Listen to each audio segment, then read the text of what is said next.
questions from the audience. I wonder if we should just take a few, and then we can respond to them all together. So, okay. Thank you. I have a question. What's the difference between the U.S. debt and the debt that African nations own?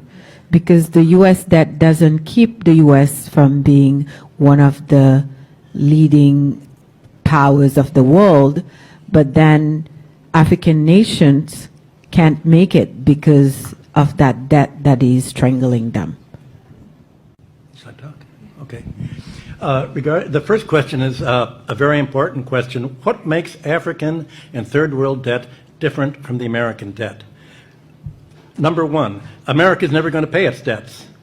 It doesn't have to. Its debts are in its own currency. We can simply print it. The African debt is not in its currency. The African debt is in U.S. dollars. Africa has to earn the U.S. dollars, and the only way it can earn the U.S. dollars is not to be assassinated for growing its own food and becoming independent and doing something that the United States does not like. The principle underlying the foundation of the World Bank, the International Bank for IBRD, research, the World Bank, is that no country should grow its own food. Africa and the third world should only grow export crops.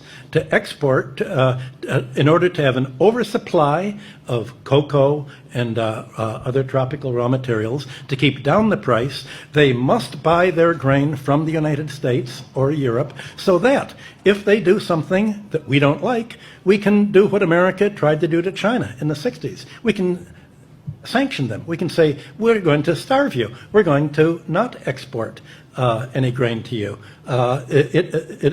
So owing their foreign debt in dollars means that they have to somehow sell something that the United States wants, not what they want. I think the most evil organizations in the world today are the World Bank and the International Monetary Fund. And my book, Super Imperialism, that I wrote in 1972, is all about that. The largest purchasers of the book were the Defense Department and the CIA. I was immediately, the organization I worked for was given a $75,000, $85,000 Defense Department contract for me to come to explain to them how American imperialism worked, and they used it as a how to do it book. They thought it was just spontaneous, and I had written the book thinking that socialists in third world countries would do something about it, and indeed it was translated into Spanish and other languages, but it was really the Defense Department that applied most of this, and I was amazed when I was invited to the White House to explain how imperialism worked. And my boss said, we've run rings around the British imperialists. This is how to do it.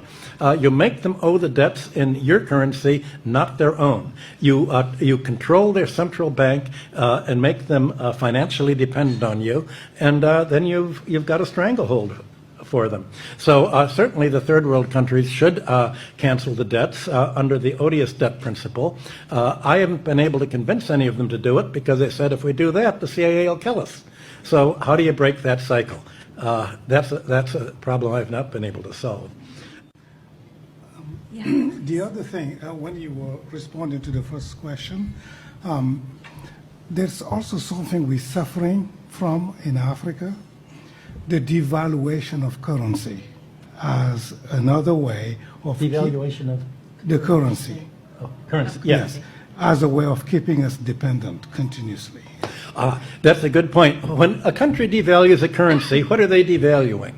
Well, you know, there's a world price for grain, a world price for aluminum, a world price for raw materials. The only thing that they can really devalue is the price of their labor. So when Africa or Latin America or Greece is told to, or America is told to devalue the currency, what that means is pay labor less. You have to squeeze out more to pay the top of the economic pyramid, to suck it all up to the top 10% or 1% or 0.1%. So devaluation is basically an anti-labor policy to prevent a domestic market and prosperity from developing. That is why